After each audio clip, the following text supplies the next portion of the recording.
जिन्होंने अभी पहले 10th में भी टॉप किया था। 10th में क्या पोजीशन थी ऋषभ? नाटा में तो सेकंड थी और मैथ्स में 100 आउट ऑफ 100 थे। 10th में 100 आउट ऑफ 100 थे भैया के। मैथ्स एक बार क्लैपिंग तो कर दो भैया के लिए।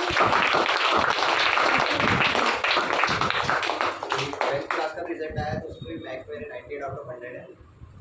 तो मैथ्स 5th क्लास से मैंने ज्वाइन कर लिया था एबेकस को और 2 साल का कोर्स था। और 5th क्लास में भी नेशनल लेवल पे इंदौर में कंपटीशन हुई थी, उसमें भी 3rd प्राइज लगा था मेरे को। नेशनल भी चैंपियन थे भैया उस टाइम पे। कंपटीशन में भी हम लोग भी गए थे ना। तो एबेकस से आप लोग अभी पढ़ रहे हो तो आपको समझ में आया होगा कि मैथ्स में अभी तो आप यार आपकी एज बहुत छोटी है तो अभी आपको इतना समझ नहीं आएगा कि इसके बेनिफिट्स क्या हैं। लेकिन धीरे धीरे जब आप बड़ी क्लासेस में जाओगे तो आपको समझ में आएगा कि आपकी कैलकुलेशन कितनी फास्ट हो सकती है, आप दूसरों के कंपेरिजन में कितना तेज हो रहे हो। क्योंकि ये मैं मेरे पर्सनल एक्सपीरियंस बोल रहा हूँ। मैं भी 5th क्लास में जब था तब इतना मैथ्स मेरा अच्छा था नहीं, लेकिन जैसे मैं एबेकस में आया तो कैलकुलेशन फास्ट होने लग गए। स्कूल में टीचर भी सोचते थे कि इतनी तेज कैलकुलेशन कैसे कर लेता है। फिर जब मैं नेशनल लेवल पे जीता तो स्कूल वालों ने भी नेशनल वहाँ पे स्कूल में असेंबली में क्वेश्चंस वगैरह करे थे, तब भी बहुत बेनिफिट्स मिले।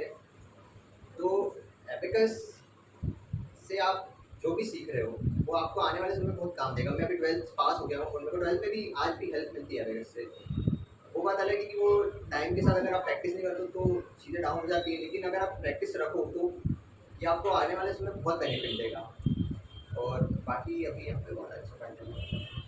तो अब की जो हुआ ना, ये लोग सारे ही बहुत इंटेलिजेंट अच्छे से पढ़ते हैं। मतलब अब जो मैं जनरेशन देख रही हूँ ना, तुम्हारे टाइम पे और कुछ एक दो ही होते थे, लेकिन अब ये सरप्राइजिंग सारे बच्चे ना बहुत अच्छे से घूम कर। नहीं आजकल तो मतलब बच्चों में पढ़ाई करने का मतलब बच्चे बहुत पढ़ने लगे हैं आजकल। कंपटीशन बहुत बढ़ गया है, पहले इतना कंपटीशन नहीं था। आजकल तो अभी जो 10th में एमपी बोर्ड में जो टॉप किया है जिसने उसका 100% है, तो 100% है। सोच लो आप लोग कितना कंपटीशन। तो कंपटीशन तो बहुत बढ़ गया है, लेकिन कंपटीशन में अगर आपको आगे बढ़ना है तो आपको भी मेहनत तो करनी पड़ेगी। और इस उम्र में अगर आप मेहनत करने लगते हो तो वो आगे जाके आपको बहुत बेनिफिट करती है।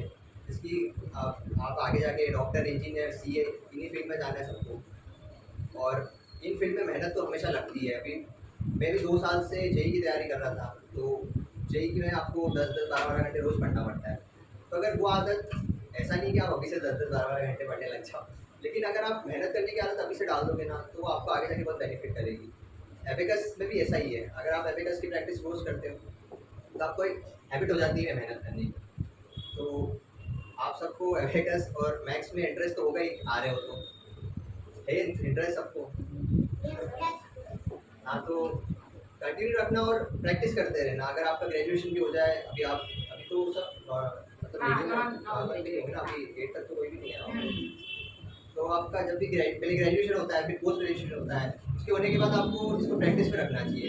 नहीं तो फिर टाइम के साथ ये धीरे धीरे चल भी जाता है। जितनी जल्दी आता है फिर आप प्रैक्टिस नहीं करोगे तो वो पावर चल जाती है। इसलिए लेकर आए वो भी पूछ सकते हैं आप बच्चे से, भैया से।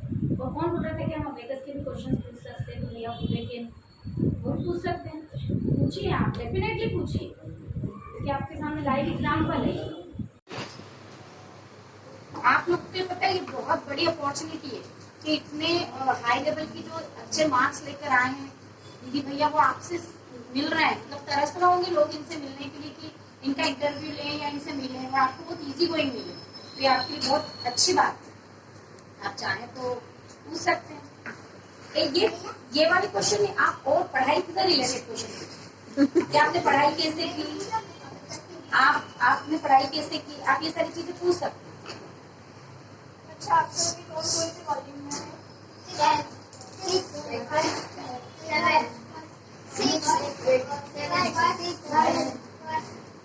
छोटी एज